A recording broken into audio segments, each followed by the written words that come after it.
Hello everyone, this is Dr. Kim's Scholarship and Journey, and I'm continuing in my series of the parables, and this time we'll explore the parable of the rich farmer, or known as rich fool.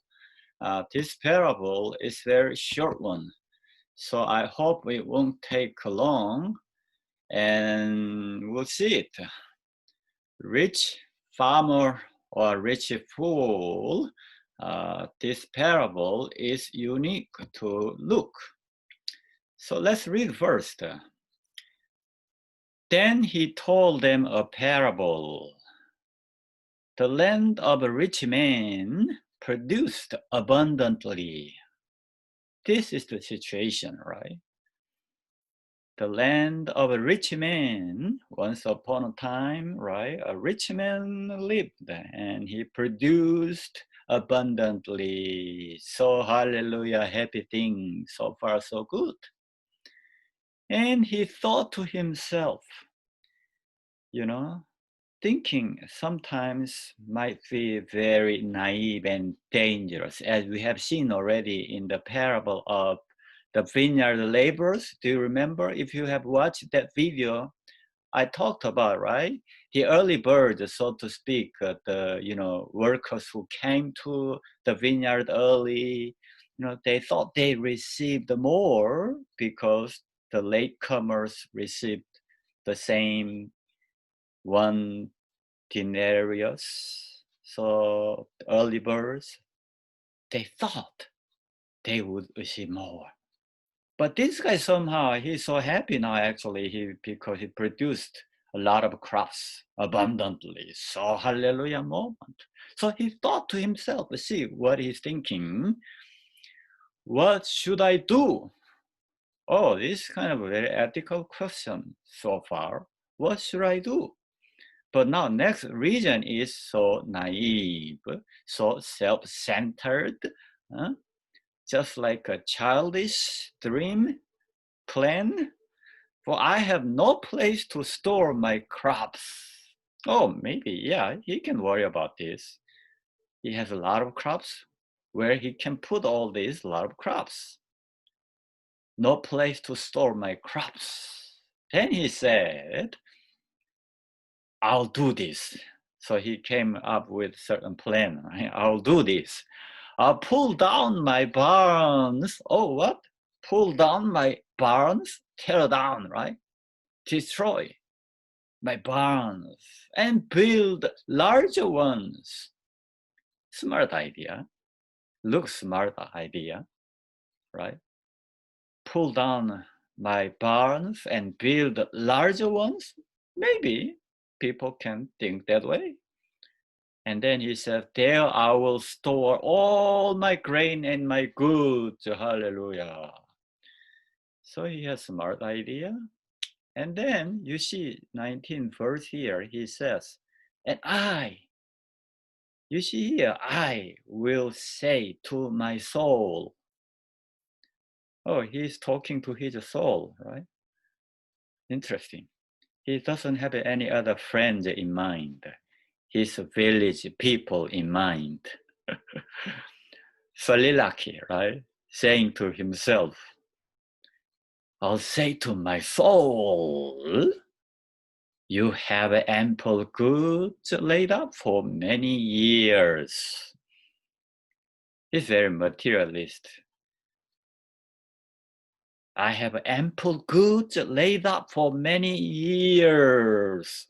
So he's thinking he can live long, right? So he says, relax my soul, eat, drink, be merry. Hallelujah. So he said to his soul, my soul, be happy because I have so many things in my warehouse. But now the reversal moment, verse 20. But God said to him, you fool. So he's called a fool, right? That's why the parable title often, the rich fool. He was rich, but he's called a fool. You fool, you fool. This very night, your life is being demanded of you. In other words, you're gonna die. If you're gonna die, you can die even tonight. You fool, you do not know what's gonna happen, what your life is, right? So this very night, your life is being demanded of you. And what? The things you have prepared, the things you are so happy with, right? Whose will they be? Oh, boom. The answer is so clear, right? So crystal clear. The answer is just obvious. He can't enjoy all things he prepared. Actually, he did not prepare all, right? We don't know whether he had, his family. We don't know. Looks like he's very lonely man, right? He is deceived by so many things. He lost himself in certain sense. In Luke's gospel, the theme is, right? Even Jesus says, Son of Man came to seek out and to save the lost. So this rich man was lost in the midst of the abundance. He was deceived by so many things he received or prepared. That's real irony, right? So it is with those who store up treasures for themselves, right? For themselves, that's issue. Storing up treasure for themselves, that's problem. So we'll see more why that is problematic. But I'm not rich toward God, right? So rich toward God. Rich toward not myself, simply because things that I have. But our relationship must be rich toward God, right? And toward other people. What makes us happy and really rich? That's one of the issues we have to learn from this parable. So challenges from this parable. One's riches, right, are not made by oneself. One must thank God and other laborers, right? And community as a whole, other people around him, even the sun and the wind, so many natural environment. Everything worked together to give him the larger crops and abundance. He didn't know that. He was thinking about himself only. Oh, hallelujah, God is great. My soul is great. Let's be happy. I'm so happy. I will pull down this farmhouse and build a new one for many years.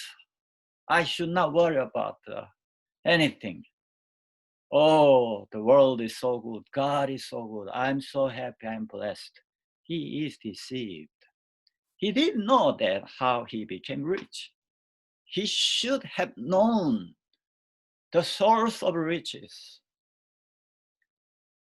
So rather than building more warehouses, right, or larger warehouse, farmhouse, he actually must share the extra surplus, the abundance with other people in the community. In his mind, he was thinking about himself only. He did not think about other people who were, with him in the community, and people who helped him in the community. Probably there are some borrowed hands, laborers who are helping him to make a lot of produce. He's only thinking about what? His crops, his warehouse, his soul, his years to live a long life. He's so full because he didn't know how he became rich. That's first thing. But also, he didn't know how to use the abundance, share the abundance with other people. Third, he didn't know how to become rich. How? By sharing, with others, and also what? So that he may have a good relationship, right? He can be rich toward God because he is thanking God, right? If he thanked God, how he became rich, having better relationships with the community by sharing what he had, the abundance, and also praising God who allowed him to be rich. So his richness can be established further by sharing what he has and by thanking God. So he should be rich toward God and people, not toward himself only because of something he has and without sharing anything, without thanking anybody, without sharing anything, you know? That's where his stupidity comes in. Storing only for oneself while others are starving to death, that's an evil. That's evil. Think about it even today, right? Some people, millionaire, billionaire, has a lot of money and put that in the bank and what? While other people don't have money, right? Starving to die hunger.